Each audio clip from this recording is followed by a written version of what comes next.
Do do do do do do. What's up, Boom, buddy? boom, boom, boom, boom. How's it going, man? It's going, man. It's hanging. How you been? It's hanging. All three of them. We're the Shade Gang. Shade Gang today. Shade gangs today. You know, it's been pretty hot out there. Los Yeah, Angeles we're- weather, we're trying to stay cool. Bringing the summer vibes. Yeah, yeah, bringing the summer vibes inside. So before we start, Yeah. I want you to just introduce yourself Okay. and like about what you do in terms of your music stuff and Yeah. anything you want to promote. Do it now so people could hear this shit before the people they don't listen all the way to the end. So Sweet. Should I do that now? Should Yeah, I get yeah. My marketing yeah, we'll, executive we'll over start there. Yeah, market your shit. here? Do it now. Do it. What's up, everybody? My name is DJ Steve Arias. If you want to look at my socials, check out my music. I would greatly appreciate your support. It's at DJ Steve Arias. You can find me on SoundCloud, Instagram, not Twitter. I know you wanted Twitter. Unfortunately, started I don't got too Twitter. much time to be on Twitter, or Tweaker as I call it, but Tweaker. Twitter. But Facebook, Instagram, SoundCloud primarily. Anyone that wants to get in touch and wants to do business, make music, collaborate, There you any go. gigs, I'm an open book. Call this man. God damn it. Yes. For sure. Hell yeah, man. That's awesome, man. But yeah, So, man. yeah, I just started that Twitter. How's that going for you? Tweaker. I started the Tweaker. Yeah, you started Twitter? You on that? You Yeah. on that stuff? You on it too? It's like, God damn it. I used to be addicted to meth, and now I'm on Twitter. Now I'm on Twitter. It's the same thing. I tell ya. No, but it's cool. I'm doing it more to like, because I like to like do comedy stuff, and it's like a good exercise to vent stuff out. Like Instagram is just pictures, right? So it's like a lot of the times I like the old Facebook stuff where you get to post words, and I can't really post words on Instagram. I can't Right. express myself. Yeah, you see, for But- me, like Instagram is my go-to. Like, if you ever see me scrolling on my phone, I'm always just on Yeah, Instagram. that's me. But because it works more in my field, you can see the crowd, you can see the DJs, you can see Yeah. what's going on in the environment. Yeah. Besides SoundCloud, where you're actually listening to the stuff, but yeah, that's different. I can't show like 4,000 people in a tweet and Yeah. with only 250 characters. Right, right, yeah, yeah. But I It's totally get Instagram's that. good for other stuff, like Twitter is good for its other stuff. But yeah, I like the word stuff. Like, I like to put quotes and be inspiration. No, I was kidding. But no, I like it. Used to have Twitter. You know, it's funny when I was like in my teens, like early teens. I was like a real depressed kid, right? And I made a Twitter, and I followed people, but no one followed me. I made sure nobody followed me or knew I had Twitter, and I would just post the darkest, like, depressing shit in my posts. But I knew no one saw them, but it was like therapy for me to like release those words. Right. No, I And totally understand that. like, as I kind of grew out of the depression or whatever, and I got older, like, I went and looked back on that old Twitter, and I guess it wasn't like deleted, it was just deactivated. And I got into it one time, like years later, and I was looking at it, I'm like, geez, like, it was like, I don't know, it was weird, but I liked it because it was a form of expression. So now when I'm using Twitter, it's like I'm using to express like funny stuff, quotes, and it's like instead of like putting out depressing shit, I'm putting out happiness. It's like Yeah. I've switched. I totally understand that. It's like a time period of like where you're at, your state of mind, just your persona at that time period. I definitely understand. I mean, I feel like that's what Facebook Memories is for. Also, when you do Facebook that, I'm Memories? like, there's some that I look back on. I'm just like, oh, geez. Oh, it tells you, Yeah, it shows you yeah. old posts. Yeah, Oh, it God. shows you old posts. You're like, oh my God, that's not on me this anymore. day, 10 years ago. Oh my Like, God. oh, Oh, I man. remember that. Yeah, I deleted Facebook. Yeah. Yeah, I got Oh over yeah, it. so they have the memories where, like, today, what is today? July 26th. I'll show you July 26th of last year, the last 5 years, and 10 years ago, what you posted, if you Oh my posted God. that day. Yeah, I remember that. It was kind of cool though. Sometimes some of them would be funny, but then other ones would be like cringe. You'd be like, "Oh my God, Yeah, man. what was I thinking?" Do you remember Tumblr? It was kind of like a mix of like, I Yeah. feel like Twitter and Instagram. It was just like pictures of quotes, make Yeah. love, not war, and like a Yeah. nice little picture. I in the never used background. it. I had one. I thought it was cool to see some stuff. I feel like a lot of people got like a lot of good clothing designs and patterns like off there. Oh really? But it never went anywhere. I still don't even know if it still exists to this day. But that thing was pretty cool. You use TikTok? I have a TikTok actually. Yeah. Yeah. If anyone Oh, wants to check out no. my TikTok, I have a TikTok at DJ Steve Arias. I don't use it often actually. And at this point in time, I feel like I almost don't even know how to use it. But Really? my girlfriend and friends come in all the time. Yo, you see that TikTok? Or they're just like doing like this dance, and they're like, from like TikTok, like I'm like, I'm like, no. no, I don't know, like You spell N-O. Yeah. No. No. No, But, I don't like there's like it's a silly reason why I don't want TikTok for one because I don't want another social media thing, but then I'm contradicting myself because I just made a Twitter. But another reason it's silly is like the whole like China owning it, and it's one of the most intrusive apps that when they back engineered it, it's super intrusive on all your other apps. Dang. And that was like the thing that made me like, That's pretty crazy, man. I hope they don't get the masters to my music through there.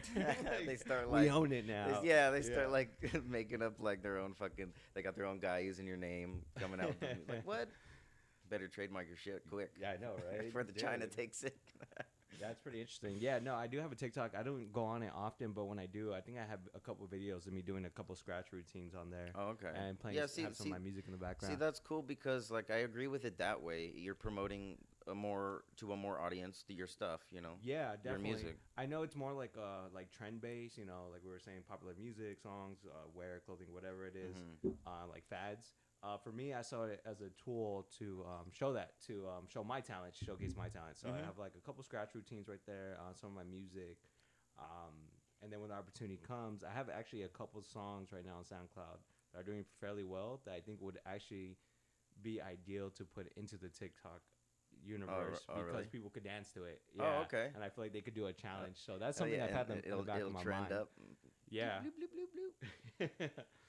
New Yes, hit. I It's got TikTok now. It's like what's that old thing where it's like, listen to this, or it's like I found what you've been looking for. Shazam? Yeah, Basically. no, it's like this old movie where this guy like hears this some band or some musician playing, and he runs to a payphone. He calls his boss. He's like, that sound you've been looking for? Well, listen to this. Back And he to the holds future. phone. Back to Is the that future. what it is? Yeah. Okay. Yeah. Yeah. So he's playing the Johnny Be Good and opening sing. Yeah. Yeah. I mean, and he's sing that. Yeah. Exactly. Exactly, man. Like I've never seen Back to the Future in its entirety.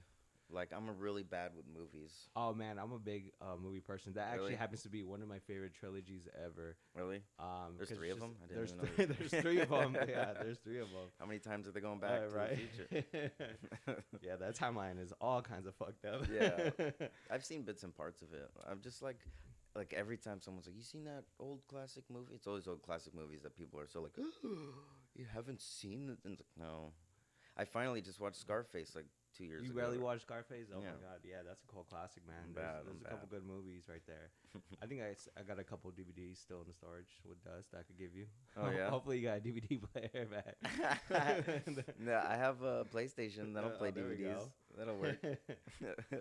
Yeah, like you remember Blu-ray? Like that didn't last long, right? The Blu-ray players. Man, I feel like that kind of just skipped it. Because I think when the PS4 and stuff like that started having Blu-ray compatibility. Yeah, at this point, They I can't even just tell went the out of- difference, to be Yeah. honest. Like, but I just see like I don't know, either the CGI is getting better, just the special effects, especially like Marvel movies. Like all those things are awesome.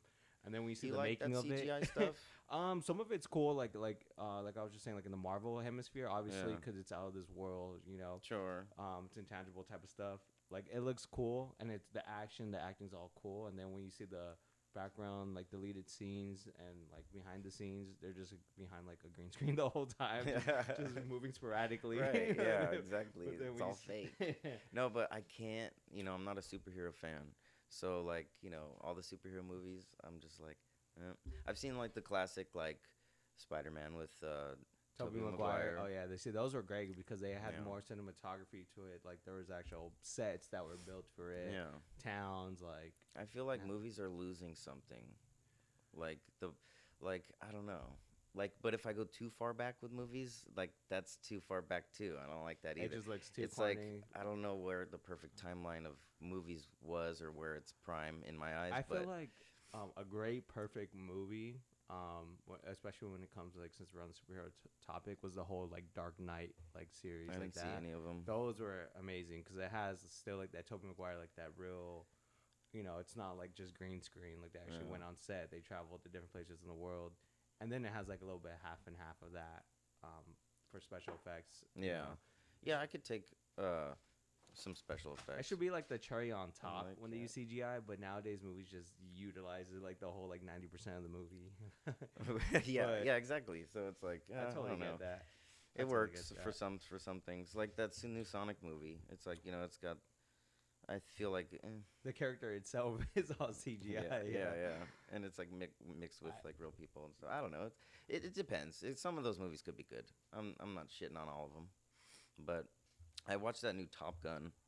How was that? It was I heard good. I heard it did really well. I didn't see the original. I've never seen the original one either. I saw probably like 10 minutes of it, and I was like, "Oh, this movie's great." And then I just continued with my short attention span, millennial mindset, and just kept going. Yep. Kept scrolling on Instagram. Scrolling on Instagram. I hate that, man. It's like Right. you're like, all right, today after work, I'm gonna make myself a nice dinner, sit down, and watch my show. You turn on your show, you got your food, and then right when it starts, you just start scrolling on your phone. Yeah, man, I know it's so hard. It's so hard. I don't know what happened because when I was younger, I would play games and do stuff for hours. But I don't know. I guess it just depends how interested you are in it because Definitely that. For me, I felt like because I felt like there was a bad habit where it was getting a little too toxic for myself. It still happens just like that when I'm watching a great movie and I've been anticipating it, and especially after a long day. But then I go and start scrolling on my phone. I will say this: there's like a sense of like calmness and like kind of puts me in a meditative state. Maybe just kind of reduces my anxiety a little bit. Just scrolling. oh yeah, Like sure. I won't even pay any mind to what I'm even looking at either. Just like Oh, yeah. just doing it. And No, just, I do that too. you know? I'm sure that definitely has like anxiety relieving. So But it's like how much is too much, and is that at the end of the day giving you more anxiety, and then so you're trapped in this circle. That too, yeah. For me, when I started actually producing music professionally and started going to a music studio, so they kind of just frowned upon if you're on your phone, obviously, because we're all there for the music, and there's just so much involved too. It could get a little tedious at times when like you hear like a beat, you have an idea, and you want to just lay it down right away, but it doesn't really work that way. There's still a little bit more involved to it. And so there's a lot of people that come in the studio and don't get us wrong, that just be on their phone and this and that. If they're just there like with the producer, cool, but especially when you're collaborating with someone and they're just on their phone, Yeah. it could be very, very annoying, and you start to see it and start like, reflecting come like, on. is that how I look? No, yeah. Yeah, well, I mean, those can be learning lessons as well. When you see people do that, you you start seeing like, are they as dedicated as I am? And then you're 100%. like, okay, well, that's something I need to pay attention to. That Yeah. you don't want to do that. Yeah, that body language, and exactly that. Just seeing your dedication to it, because like when you're there and it's almost like a competitive sport, but we're all in there for like the same thing, for one Right, goal. right. And so we're trying to see just how competitive this person is. How much drive do they have, and how much do Yeah. they know, and especially when you're like, especially in the studio, I feel like I've been blessed to be around great like producers. They'll teach you knowledge, and this knowledge you won't get anywhere else. Like Right. outside the studio, because outside the studio, there's a lot of people they just look up to them. There's a lot of fanboys, but when you're in there, they give you this knowledge. Like that's the time to soak it in and just actually take Yeah. hold of it and not just. So I'm sure some of that knowledge that they give you. I mean, you went to school for it, right? Yeah, I went to. So you got some of the knowledge from the school, yeah, the basic good stuff. But then there's this special knowledge you get from those other people. Yes, I'm sure that's different. 100%, 100%. Before, just like a lot of people when I was transitioning, primarily I'm a DJ, but then when I wanted to start making my own music, that was a whole different ball game. And then going from that, for me, DJing's more on the fly. It's fun. Doing, like I said, scratching, You mixing ever do stuff like around. marriages or weddings? Weddings. I've done weddings in the past. Yeah. They pay great money, Yeah. but that's not the type of realm of DJ I'm trying Right, to be right. in. It's like you've done it, but Yeah, it's good. It's good side money. Definitely is good to get experience. If you want a really good experience, like break that mold. Like I know you were saying you were trained to be a comedian. You had to go up there and kind of, yeah. take those blows for those first couple acts. Weddings will definitely teach you that because they have a higher criteria of what they want played, when Yeah. they want it played. Right. So anyone that's aspiring to be a DJ, definitely do some weddings and You gotta to learn break the mold. Yeah, you gotta Damn. learn the hard way. I'm sure you gotta ask them beforehand, like, all right, what do you want to me to play, right? Because Yeah, that's what I'm saying. They have like criteria yeah. like this in the opening. We want this. Because You know, and did then you like ceremony. not ask like one of the first times you just played whatever and then like they gave you shit for it and then you're Yeah. like, all right, I gotta ask Oh next yeah, time. definitely, definitely. Or sometimes they'll give it to you like they won't tell you like they'll just be vague. You play this and that. My thing was just to always be prepared. Hmm. Like me, I love the art of mixing. So if I could mix, then you could give me any type of music, I can mix it. I can mix it up. Yeah. And so I've always been prepared, have all the music prepared. But then sometimes when you go there, like there's some people that do a little nitpicking, like, oh yeah, play this. No, I'll play this and this. But then when you see the crowd, like a real DJ, you just go by like the vibe of the crowd. Right. Crowd control. Yeah, exactly, crowd control. But some people, some managers, some promoters, sometimes, not all the time. Um, Sometimes when they already hire you, obviously they know of you. Hmm. But there's some where you get referred by, and those are the ones you gotta watch out for because they'll Mm. be like, they'll be like play, some 90s hip hop, some like Mob D, Wu Tang. Now play Bad Bunny. Like 3 songs later, and you're like, wait, once the crowd was Oh getting my like God. vibing to Right. this, you can't just switch over to that. Right. Right. You gotta build up to it. But And they don't know. I mean, you're seeing the way the crowd's going, exactly the, the whole the energy overall, of them, and they're not. they don't see They it. just want to fucking hear their favorite song. Oh, Play 100%. fucking Drake, Yeah. whatever it Play is. some Drake, and then play some Drake after. Yeah, Like, yeah. okay. Play some Drake on Drake. But yeah, that happens. But it's just good to be prepared and just have your music ready, learn the techniques. But overall, like at this point in my career, my DJ experience, like I get a lot of great referrals. A lot of people are just reaching out to me. Like I just had Equinox, the gym, reach out to me for a grand opening they're doing, Oh, and I cool. thought that was freaking cool. Like even though I've already done like company events, but Uh-huh. something like that, Yeah. like it just goes a long way. Like That's awesome. I don't feel like I do the best like marketing myself, but the Mhm. fact that they recognize my talent and they reached out to call me like, hey, we got this Yeah. grand opening, we would like to have you there. Oh, that's for cool, the opening. man. That means a lot, Yeah. So that speaks volumes too. And then most of the time they won't even be like, oh, well, I mean, sometimes generally people are, can you play this, can you play that? That's understandable. But most of the time when they already know you, they already know what you're about. What- what yeah, you're what gonna, to expect. Where you're gonna play. Yeah. So that's always Okay. fun when it's open format and just let Yeah. you do your thing. And then it's like over time you start developing like your crowd, like people like you get fans and they know what, like you were saying, they know what sound to expect. Yep. And it's like a certain crowd instead of like, in the beginning you'll have mixed crowds because, you're just trying to get out there and then like once you develop an audience, then it's like, like it's going to start getting better and better and, it'll vibe every time. I mean, 100%. 100%. it fails. It's funny every because I time, but- saw it too. Making it so as a DJ, yeah, that's where you go through, and then having to play for different types of events, like we were saying. Yeah. And then I saw like a second wave of that kind of unsureness, anxiety later on in my career when I was doing the music. Uh-huh.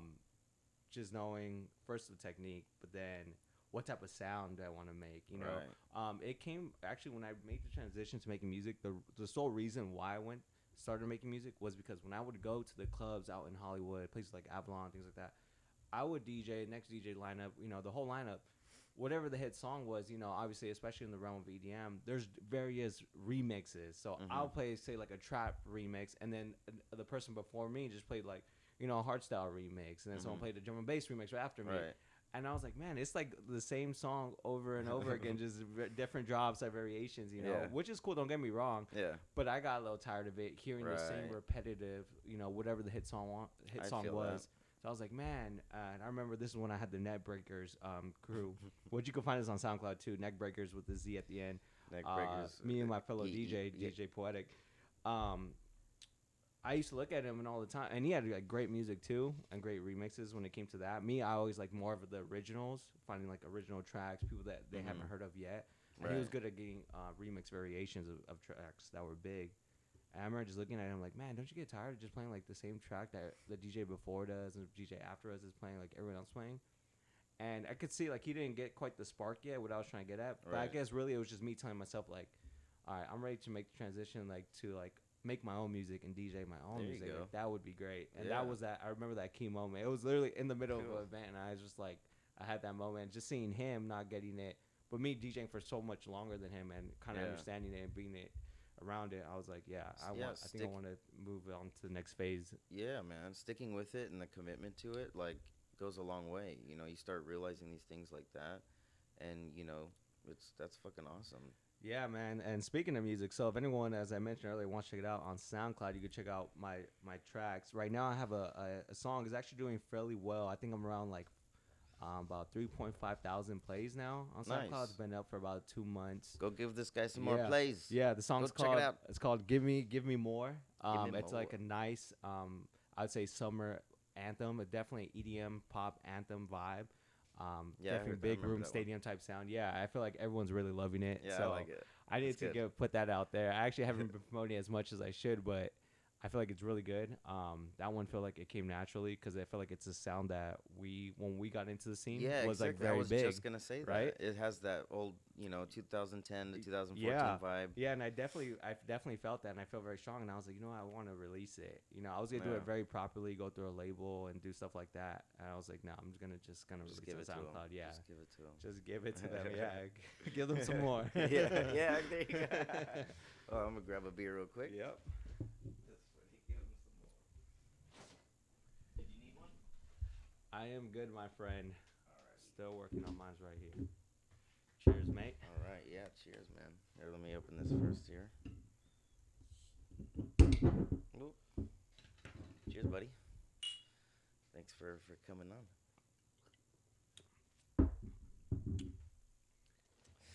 Yeah, man. There was this thing I was seeing recently. Have you ever heard of Blue Lava guitars? Blue Lava Guitars. That sounds pretty awesome. I So, have not. It's like Does okay, it it's look like like what it sounds basically like? it's it's basically a guitar, but like as if like Apple made a guitar.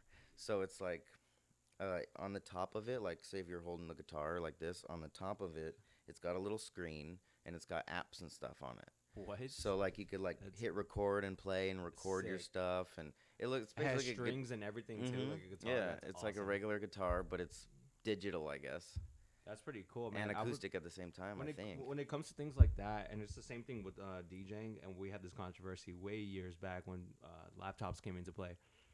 Sometimes like that, especially when producing music, it came to learn. Like compared to analog, it's always digital would never really emulate analog sounding gear. It'll come close to it, but nowadays with like things like autotune, right? Mhm. Everyone's voice has autotune, but this generation we became somewhat accustomed to it that it just sounds naturally. That's how this style Okay. of music Yeah, I sounds get it, like. yeah. You know what I mean? Yeah. So I feel like with digital music, with the analog sound, when you hear different like instruments like that, I think it's awesome. I think it's cool. It's convenient. That's what all I'm about. But the sound would never be as crisp or as like Yeah. sound like fuller sounding as like the real deal. Like an acoustic guitar. Exactly. Like, Yeah. yeah. You know. There's like something that goes missing. Yeah. Like from a raw type of sound, like an old classic rock band performing live, compared to like this digital music that they'll like. You don't hear like when when a guitar is playing and you hear the when they're changing chords. Like exactly. there's none those of that. Drums, yep. Or like So when it's- the vocalist takes little breaths in between. Right. Yep. Yeah. Little things like that, it really makes a difference in music. Yeah. It brings a lot of life, but And that's not to discredit Yeah, not to the discredit. new digital music. Like it's still fantastic. yeah, dude, definitely. I think that's pretty cool. I think it's awesome. I think I can only imagine how much you could do with it, and especially once you put it into your DAW, to remix it around and just put effects on it. I can only imagine. That's pretty Yeah. awesome. I like me. When people were coming from like the vinyl turntables, I was a big advocate about the controllers. At first, I Mhm. wasn't because like the sound wasn't quite perfect compared to like real vinyl. It's still a little different. Hmm. But then once the scratching and the effects became, more professional sounding, and not only that, it's all powered by USB. So I was like, what? I don't have to carry like these, like not only like crates, but like actual like the gear. The whole analog gear is very heavy for DJs, and the wiring and everything. Yeah. Literally just gotta pick up and go, almost like a guitar, and I can Yeah. just plug it into my laptop, and I'm good to go. And I was all about it. Like I've always pushed forward for it. People used to frown upon it. Just same thing with the laptops too. So But yeah, then like, it was just moving forward towards that. I could Yeah. see it, and to hear like instruments like that, I think it's cool. But I will say like the sound is a little, a little bit of the quality is sacrificed. But that's for the conveniency, Yeah. sure. Yeah, sure. Yeah, exactly. Yeah, just gotta save time, man. I got a lot of shit to do. I gotta make these songs quick. Right. No, I but got yeah, the that's- red wire. I got the white. But where's this go? so like when I remember seeing a lot of DJs. They used to have laptops, and then that kind of went away, Yeah. right? So, do you have a laptop? Do you still use one, or did you Um, go from using one and then now you don't? yeah. So right now I'm in the transition phase where I'm using both. Laptops, because like I said, my controller is more convenient. If it's on the go, if I'm just practicing at home, it's just easy. But the reason for that is because now what the new technology, and I really love, is that they implemented that, that old school feel and look where you're just looking downwards, you just focus more on the hardware, but all the software is integrated within it. There's like LCD screens, it's all touchscreen. Yeah, Um, you little can see the knobs to tracks in turn. real The time. tracks, So yeah, it's still like it's like a computerized DJ system now. So they yeah, brought like a mix of both, which I think is phenomenal. yeah, You get the best of both worlds. Definitely, a lot of people have the infamous DJ stare, where if you look at a laptop, you're just stuck, and that's all the DJ's looking at. Sometimes Oh, really? it naturally happens. You're Yeah, DJing, but they're really just like yeah, hitting keys on the computer the whole time. yeah. Not really engaged Yeah, so I think with the that's crowd. awesome with like the analog gear now with the software built in the screens. It looks more discreet. It looks Yeah, it looks sleek. yeah. It's Um, like you people or things eventually get better and yeah, better, and it's like that's just the way to go now, I and guess. and I feel like that's like Pioneer is just Pioneer. That's the Pioneer one is I actually see. a pioneer in DJ software and program. It's a little Like little play on they words started there. off with like the whole CDJs, and it became the standard. And for a while, you had these little controllers. You had other companies like Newmark, Denon started making controllers, but they weren't as great. But Pioneer wasn't up there yet because it had a traditional fad of being like the analog gear. Mhm. This is what they stick to. This is their crowd, which is cool, and it worked great. Same, it went from the CDs to the laptops to now from the laptop to like the actual hardware. Like it's almost vice versa. It's going back around, but it's embedded in it. I think they did a really good job of it. Wow. And the same thing, the reason why is because to put the effects and to have the audio sound quality, they just didn't have the technology, and they knew they were sacrificing the most important part, the sound. Mm. So now that they have best of both worlds and it's getting better, I'm definitely all for it. I think Yeah. it's great. Moving forward, I feel like evolution. yeah, man. I feel like soon it's gonna be like holographs and whatnot. There probably won't be no buttons. I honestly, sincerely feel that there's some No buttons? some machines you could do where it has like kinetic movements, and it kind of dictates a frequency where you could just hover What? a hand over it and it'll do like a wobble, or like it'll emulate a sound. Really? Yeah, based on your hand. You wear like a movement. glove or something? You just wave your hands. There's sensors. It's like a pad. Just imagine like a pad, LCD pad, and you just wave your hand over it. What the And it fuck? and it feels the frequency. It feels the kinetic movement around it. Is and it like a emulates the synth sound. machine or It's or a one synth, of those like yeah. There's synths. those There's things? effects. It's yeah. like a fucking thing, and you wave wands over it. It's like, you remember that thing? Yeah. It's like Yeah. that, but now it's digital. Yeah, now it's digital, exactly.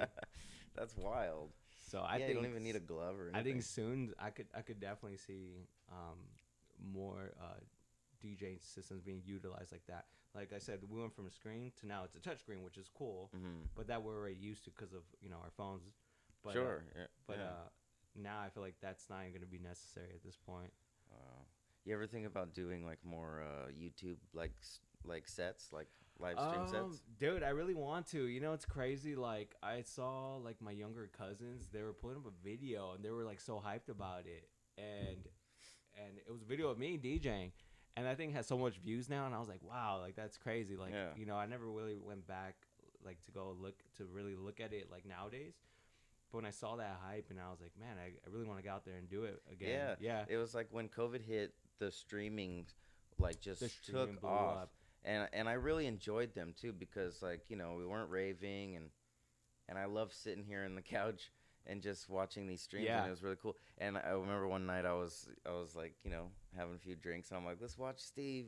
Oh, that's and I awesome. watched the my that set you my had. EDC I for- Discovery Yeah, set. yeah. Yes. Yeah, exactly. That Y- one. Yeah, man. How did you like it? What'd I you liked think it. about it? I liked it. I grooved with it, man. Dude, Yeah. I'm glad to hear that. Yeah, honestly, I loved it too. That was actually one of my first time actually putting like a lot of time and effort to it. Like we had like a full green screen, but then we had some props too and stuff. So it was like mixed, and then the sound and everything too like came together very well. It was definitely different. Yeah, you should do. Sorry, go ahead. Yeah, sorry. It was definitely different because I'm so used to just going in, setting up my own stuff, and just playing. But that one, it was like there was like a creative aspect. Like, what did I want? And that one, I had like the Alice in Wonderland theme behind it. Yeah. So I had like. Yeah, I like that whole setup. Yeah, so anyone that wants to check out what we're talking about, I have my EDT Discovery project set. I believe it's for the year 2020, and it's a whole live stream set. It's about an hour long, where you can see my submission that I did for Insomniac, and you'll see all like what I'm talking about, all the creative aspects. Like I put it all together like with me and a couple buddies, and we had fun doing it. Honestly, yeah, man. I would imagine it would be fun, man, because I like those ones where they're on top of a mountain or fucking in some place. I think you should do one of those too. And now with the drones and everything. Yeah. That's definitely in the works. Actually, I've been talking to a couple cinematographers. Cool. Yeah, I'm and excited doing to stuff see that like that. Yeah. Yeah, you should do it, man. Do you have like a place, or you want to keep that secret?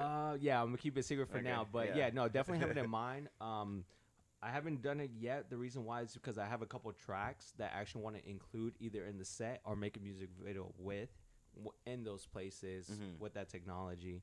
Oh, that'd be awesome, man. Yeah. So I love those ones.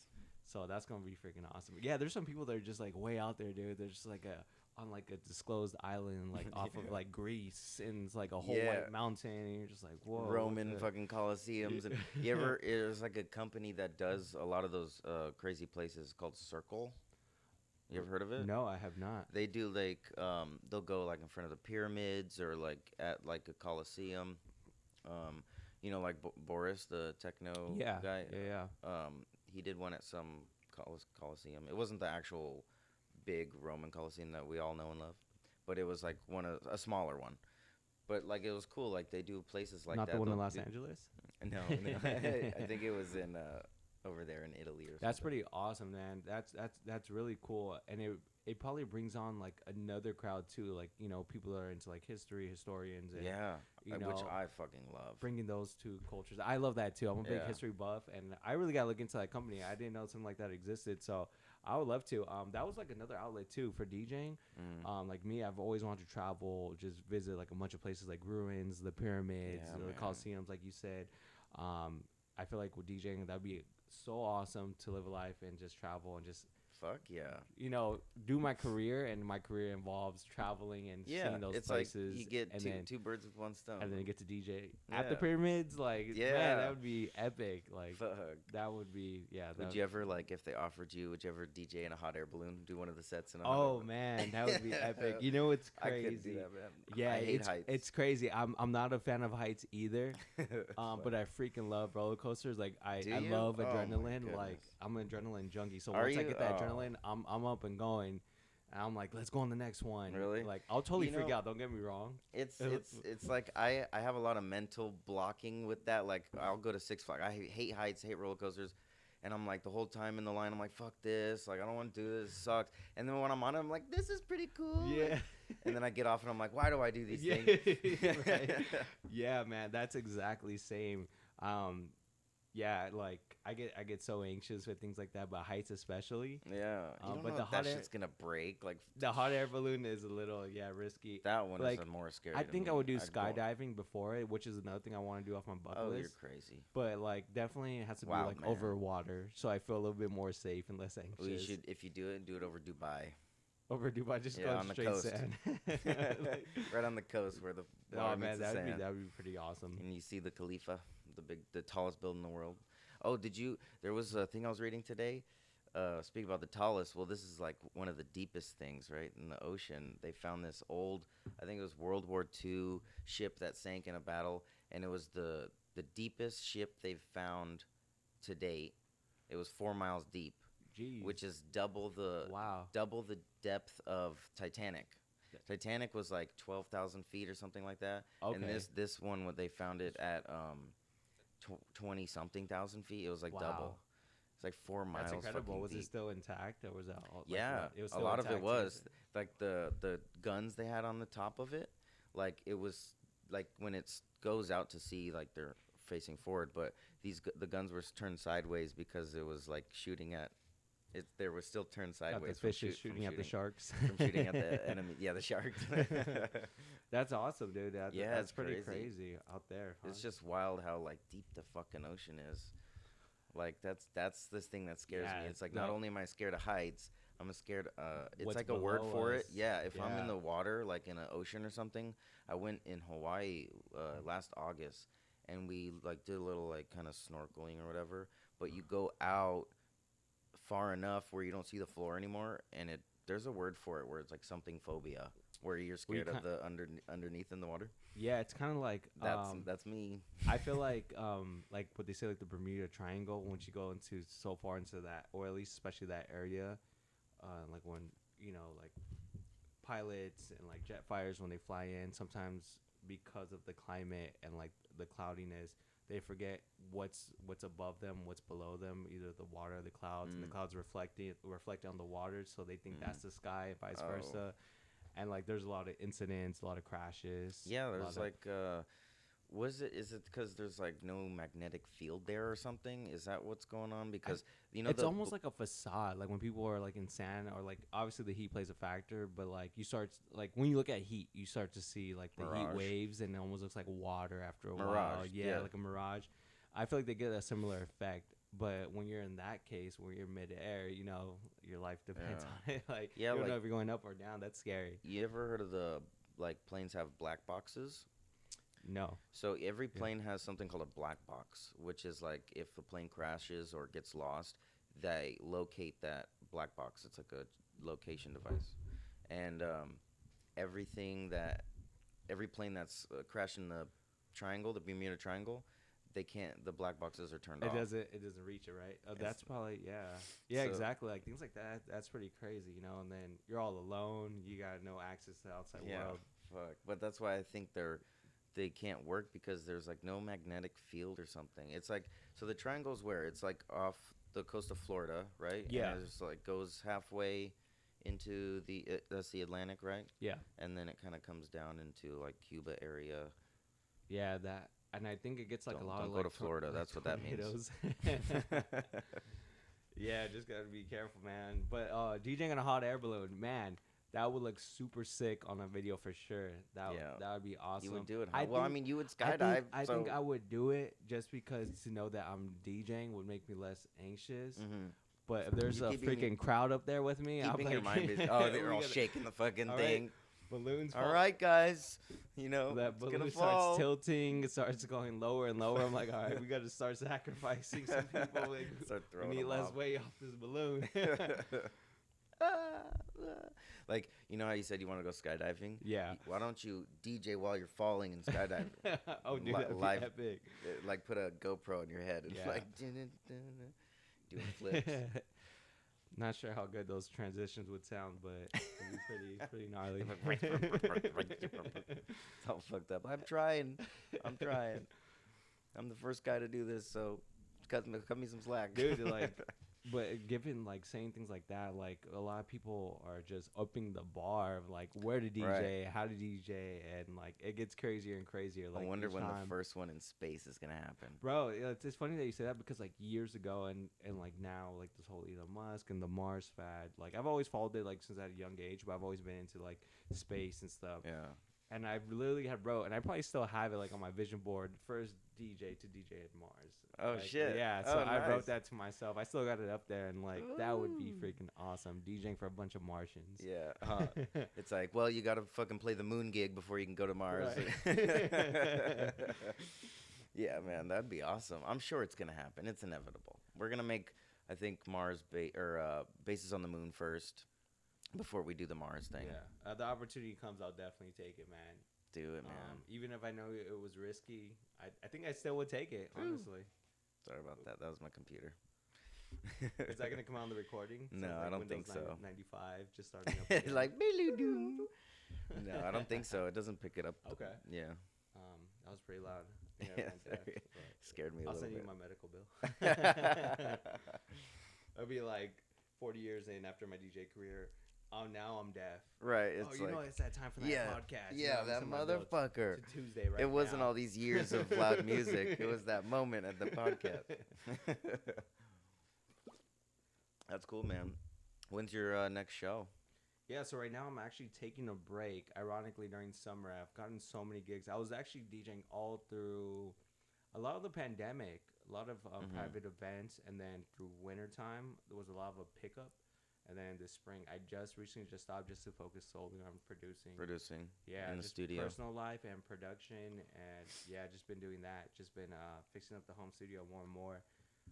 Just dedicating to that. So, as of right That's now, cool. nothing on the schedule. I actually freed up the schedule. I did have a lot of things such as like the equinox and things like that. Mhm. Um, When but is that? this month, You'd already did that, that or one that's was coming up? actually this coming week. It was this coming Wednesday, I believe. Oh, okay. Yeah, so it was just coming out, but a lot of gigs I just was helping out other DJs and just sending them Right. their way and just I think you know. that's what you have to do sometimes. Is like if you play too many shows, you don't have enough time to Oh, focus on producing. oh man, You yeah. gotta like So, literally just like take that time off, dude, and I think sometimes like that's I'll get so hyped after an event, and I was DJing, so I literally didn't have a weekend off probably since right before Christmas. I didn't have a weekend off from mm, DJing. I was DJing every week. I mean, there would be like some days, at least there would be one day out of that weekend I would DJ. mhm. But a lot of times it would be Friday, Saturday, and Okay. then Sunday just sleep, catch Just up on relax. rest, try to Yeah. Gotta refocus. have that balance. But sometimes I'll get so hype and I come back home from just having that rush and that high and that all that energy to coming back home and so Mhm. calm. So I'm like, what do I do with myself? So I'll just go Yeah. into straight just bumping music and just making music. Yeah. And sometimes some of the best ideas come at that time too. I'll just keep DJing for hours, but sometimes I don't realize I'm so ear fatigued. I'll go back and listen Mhm. to it, just like how you're saying your sketch comedy when you make sketches, and the Mhm. next day you go back and you're like, "What is this garbage?" Yeah, yeah. Yeah, I'll write sometimes I'm the like, jokes, and I'm like, they thought they were good, yeah, and I'm like, oh sometimes my god, after like, delete, delete. yeah, yeah, Just gonna so hold it down. Undo. yeah, same thing happens too. After that, sometimes there'll be great ideas and I'll hear it, but then after being so ear fatigued, like you'll have to like raise the volume a little bit more, sacrificing more, the quality. You're adding more effects to like get that sound, and then Mhm. next day you're hearing like, oh, this is garbage. Once you got a fresh pair of Yeah. ears. So like there was Mike Judge, he does Beavis and Butthead, and Yeah. he was on Yeah. Rogan recently, and he was talking about like when you watch the scenes over, because he made this new Beavis and Butthead movie recently, Beavis and Butthead Do the Universe, and he was saying you should watch it, it's funny. But he was saying when you watch the scenes over and over and over again, you start to like, is this funny anymore? Does that happen to you when you're making a song and you hear it over and Yes. over again? Do you start have a feeling that's like, is this good? I don't know if this is good Yeah. anymore. Yeah. So, yes, 100%. A tip for producers is sometimes you'll sketch up like say like a good melody and the loop is great, everything the timing's perfect, Mm. but then you want to start brightening up, you start adding effects, and you start adding Mhm. much. It starts getting a little lossless. So I tell people once the melody, naturally when you start filling out the groove or it sounds a little too perfect, do something completely different or take a break. Always, it's a rule of thumb, after like 40 minutes, take some break, like Mm. at least like another 15 to 20 minutes for your Yeah. ears, and then come back to it. Clear your mind up a little bit. Take constant breaks in between. But yeah, once you start getting too comfortable, not only do you start feeling like you're losing the groove, or if you keep trying to perfect the sound, Mhm. if the sound's shitty to begin with, and you keep trying to add more effects, more, Yeah. all You this kind stuff, of you might EQing overdo it. You overdo it, yeah. Yeah. It's just move on. It just move on. Yeah, it's Or- hard to like or- know like when is this done. You yeah, know? yeah, exactly. Yeah. And that's the thing with the producers is that it never is. It Yeah. never is. And Yeah. you just keep going. You always want to perfect it, or you could always mix a song. There's plenty of songs that I made and I've already mastered. And I'm just like, and I go back and I try to mess around, do the mix sound differently. Mm. And it'll never be like how you did it the first time. It'll always be different. That's the Yeah. beauty of producing is that it's always ever changing, and then genres are always changing, especially in the electronic realm. Mhm. So it's always For sure. diverse, and you could remix in different ways. There's like this thing they call it. I think it's called like Producer Week Challenge. They'll have like famous people say like Virtual Riot, and then they'll have like say someone like a hip hop producer, let's Mhm. say DJ Mustard or someone, complete different artists. That will be like a EDM producer, hip hop producer, and then like a pop type producer. And they they'll all make give a you remix? They'll give you a song, yeah, and then see what you could do with that song and how they flip Okay. it. That's cool. Yeah, and it's pretty interesting to see what they all do with it, Yeah. and how they put their take on it. That's where you really see a lot of skill and technique, but then you see the beauty of it, of like what you can do when you learn these tools. Right. Um, Yeah, I didn't think of it that way. Like that competition would show you like, puts your skills to the test in a way. Yeah, and you might just learn that you may cater to one genre more than the other. Like sometimes Yeah, you people, might find yourself that way. yeah, like when I started, when I went in, I already went in with the mindset like I just wanted to do electronic music, and quickly I realized that I actually had like a natural like knack for making great hip hop music like right away, just Mm. quicker, more convenient, and great sounding too compared to electronic. Like Uh, instrumental like beats. just faster, yeah, just all Okay. instrumentals, just doing it more quickly, more perfecting the sound. Mm. Not much is involved too when it comes to the cueing and stuff, but I noticed that I had like a natural. So I was doing a couple hip hop beats, but it's not where I want to be yet. But it was a good practice and challenge for me to get Yeah. better at perfecting my craft 100%. to the next genres. Yeah. So I always tell people switch it up, try different genres. Yeah, don't be Um, so like get out the loop. close-minded Yeah. and into one thing. Yeah, always do that. That keeps it spiced up. Or go back. One thing I started doing during the pandemic, and I would always hear a lot of producers do it. So, one things producers do, especially in the beginning, is we'll have either multiple versions of the same song that you worked on for years, or you'll have so many half-ass tracks where you started a track and you just start a new one the next day, you never complete it, and you forget it months later, and it's still there. And so what I started doing, and I would hear other producers, is go back to your old projects, listen to them. Mm. You can compare them to the songs that you make now in the present, listen to those, but then go back with the knowledge you know now and try to fix that. Yeah. Or remix it up. Yeah. And I've gotten some pretty good outcomes and results, and it really just drives you like, okay, you see where you were at before, but then you go and remix your own track. Like it's awesome. So I've had something similar in a very like a smaller level. Like when I write jokes sometimes, like so I've been writing jokes for about like a year and a half, closing to 2 years now, and I'm still trying to get the courage to go up on stage. But even in those 2 years, I would do that. I would go back to these old premises and jokes that I would write because I've left them there. I didn't really feel like deleting them because something was there, but yep. as I've like learned how to like get a little better in my writing and I've seen it, I'm not trying to sound cocky, but like when you see improvement, and I would go back to that and I would like add what I kind of things I know now, and it's like it's cool, like you can revise that shit. Exactly. Yeah. It just takes more time, and then sometimes it's like going out in your environment. You start to see, for instance, the other comedian, what are they doing with the joke? Are they building a whole synopsis? Like they're painting a picture around it, and then you go back and you start thinking about that joke that you had and why it didn't hit, why it didn't punch, and now how to like put the finishing touches. Yeah, it's the same thing with music. Very interesting. I don't know if you've seen. I mean, you used to play in a band, so maybe you might know this. Like people like Kurt Cobain. Who else? I believe Paul McCartney was one of them, but people like John Lennon. Well, they used to do like the whole cut up technique where they used to write just poems, right? And they used to like literally just write it down, and then like they would cut the stanzas, and then they would mix the lines around, or they would put it from past poems that they cut up before, and then try to reiterate them and make new sentences. And yeah. Oh, interesting. And I thought that was pretty mind blowing. And Kurt Cobain was one artist that comes to mind that did it very heavily. Wow. And it just made that's it more pretty unique, cool. more complex. Yep.